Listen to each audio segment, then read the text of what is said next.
Most people running businesses right now are drowning in noise. Every week there is a new AI tool, a new platform update, a new thing that you're supposed to be doing, and somewhere in the middle of all of that, the actual job of growing your brand, acquiring customers, and building something that lasts, it's getting harder to focus on. That's why I built this podcast, The Unlock. I'm Oliver Bruce, I'm the founder and CEO of Pinpoint Media, a performance marketing and paid media agency based in the UK.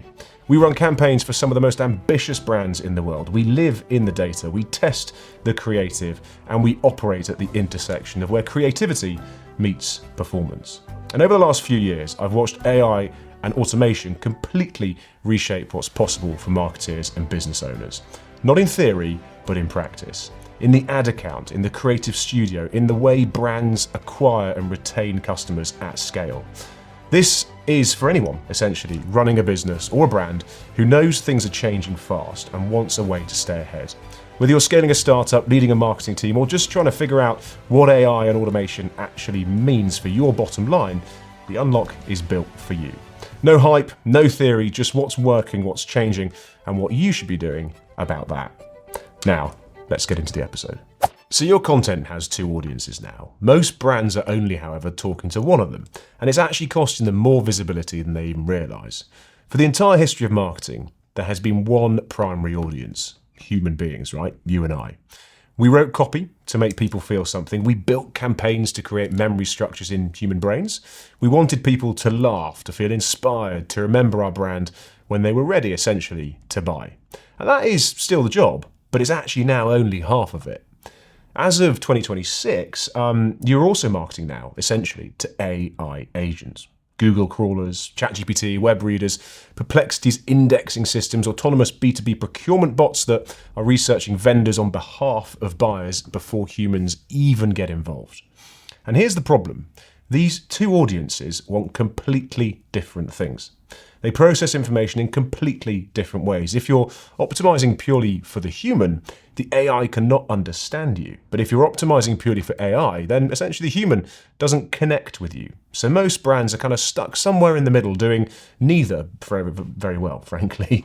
So let me break down exactly what each audience essentially needs, and then I'm going to give you a step-by-step framework for serving both simultaneously so that by the end of this episode, you have a concrete action plan that you can start executing literally immediately.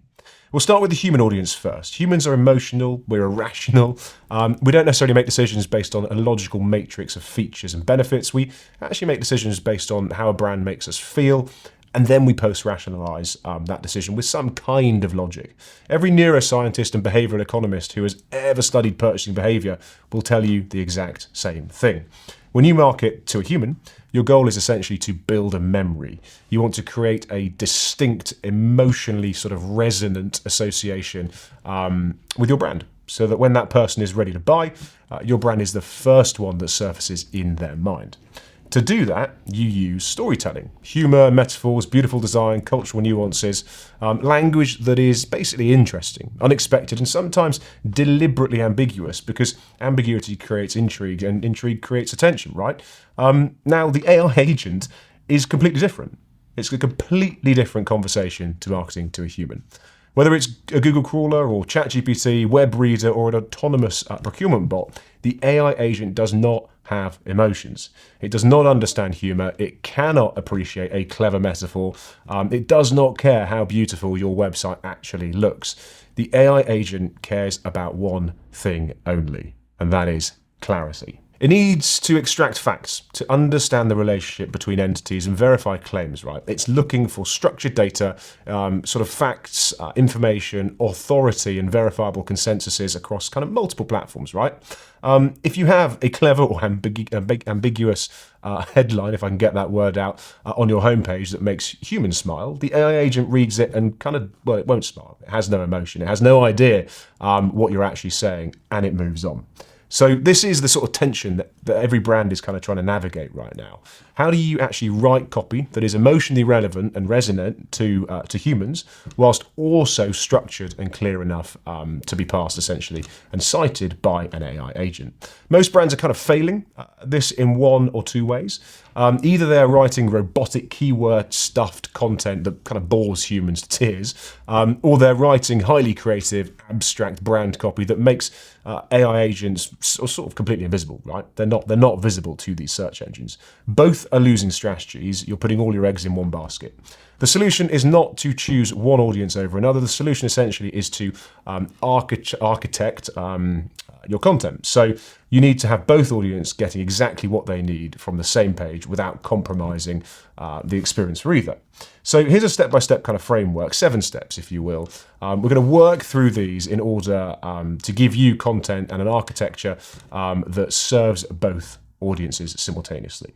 Hey guys, it's only me. I thought this might be really useful for you.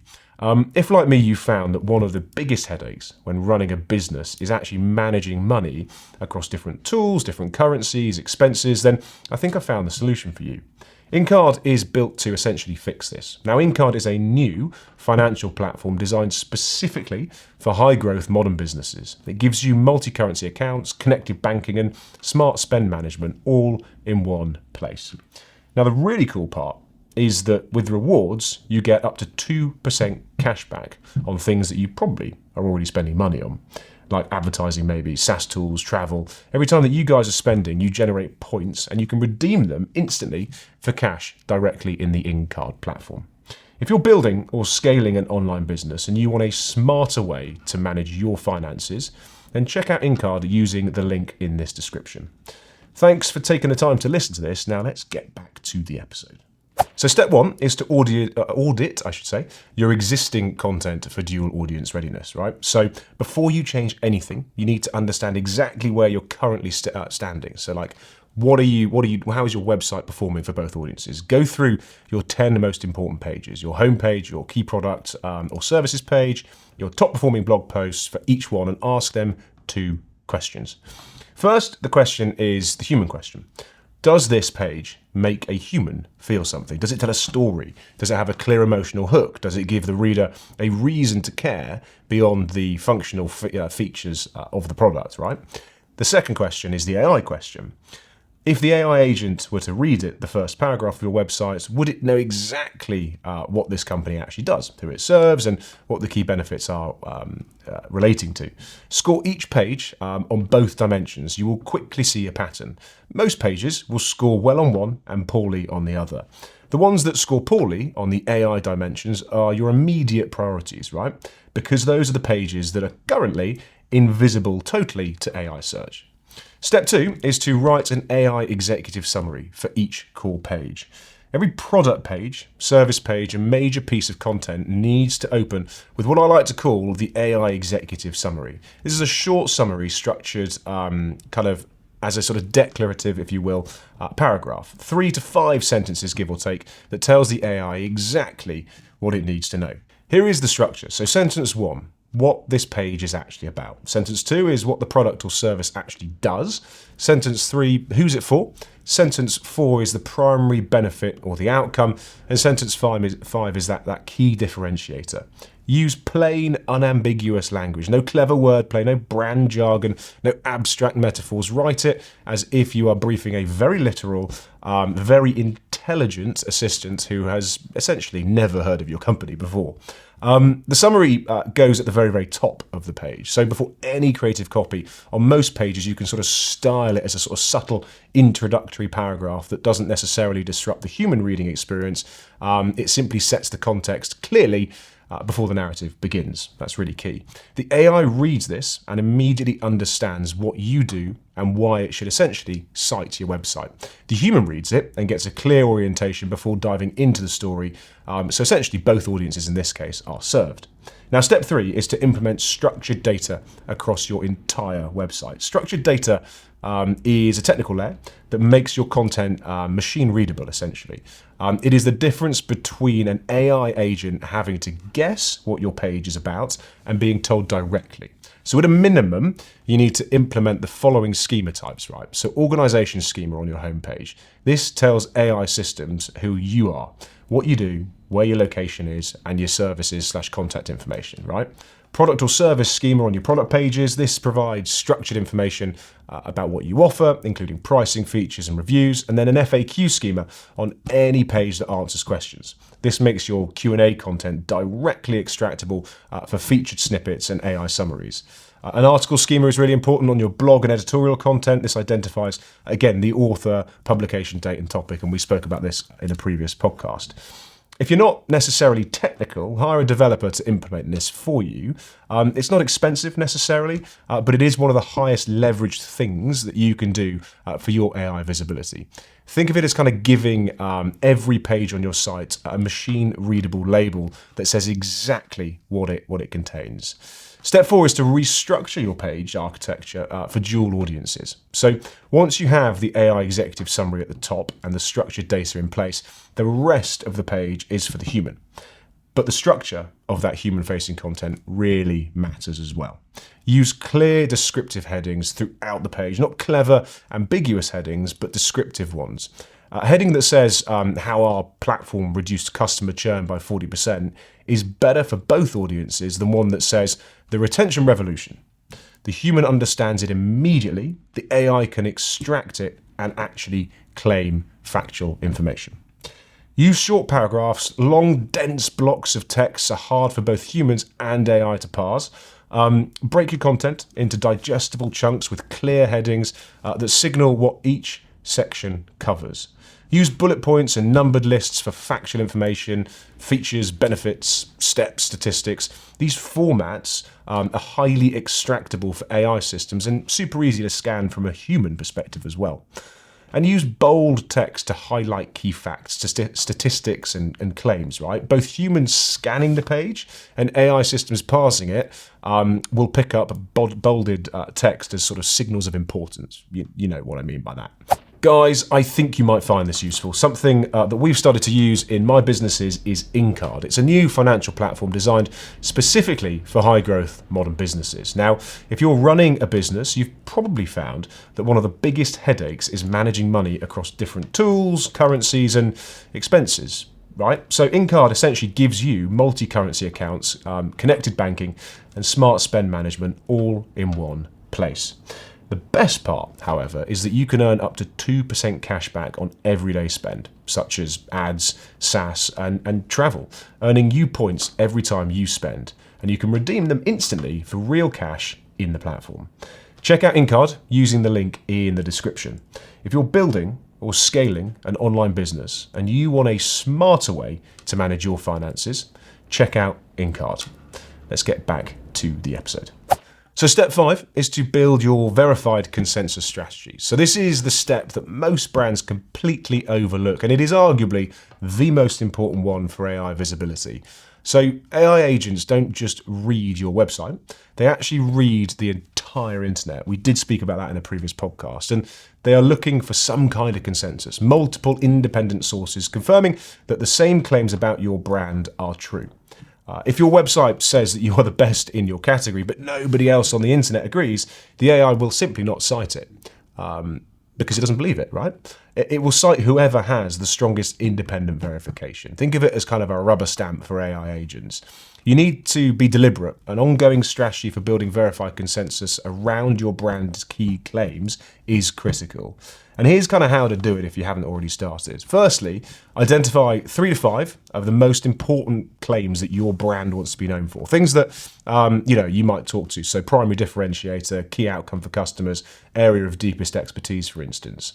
Second to that, for each claim, identify the types of sources that would carry the most weight with an AI system. So high authority industry publications, independent review platforms, for instance, like, G2 or Trustpilot, academic or research citations, press coverage, that kind of thing. Credible media sources that customers would essentially read and that kind of, again, give you that rubber stamp. Thirdly, build a systematic outreach program to generate coverage in those sources. So pitch your data and insights to industry journalists. Encourage satisfied customers to leave detailed reviews on independent platforms. Submit your research to industry associations for publications, engage actively in the community and forums where your audience is having conversations. Every independent mention on your brand is a credible source. Making a claim essentially that aligns with your brand message is a data point that the AI uses to verify your authority. The more data points that you can accumulate, the more confidently the AI will cite you. This is the new PR. It is not about vanity coverage in glossy magazines. It is about building a web of verified independent consensus that tells essentially AI systems your brand is trustworthy and authoritative.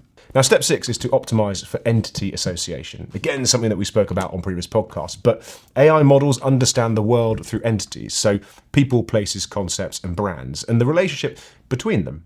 Now, to be cited by an AI agent for a specific topic, your brand needs to be clearly and consistently associated with that topic across the internet. Start by defining your core entities. What are the 3 to 5 topics or categories that you most want your brands to be associated with? But be specific, right?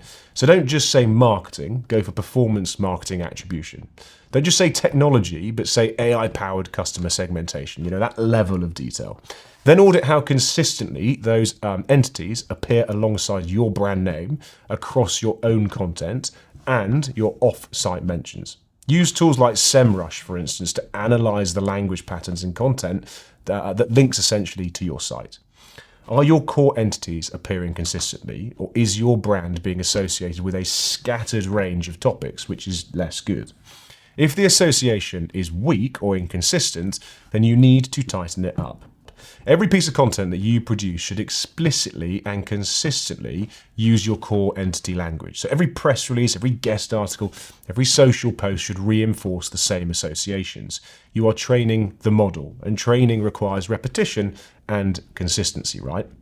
Now, step 7 is to create a regular content review cycle. So review your homework, essentially. Dual audience content optimization is not a one-time project. It is an ongoing discipline. The AI models are being updated consistently, and what gets cited today may not be cited in 6 months' time. So set up monthly content review cycles.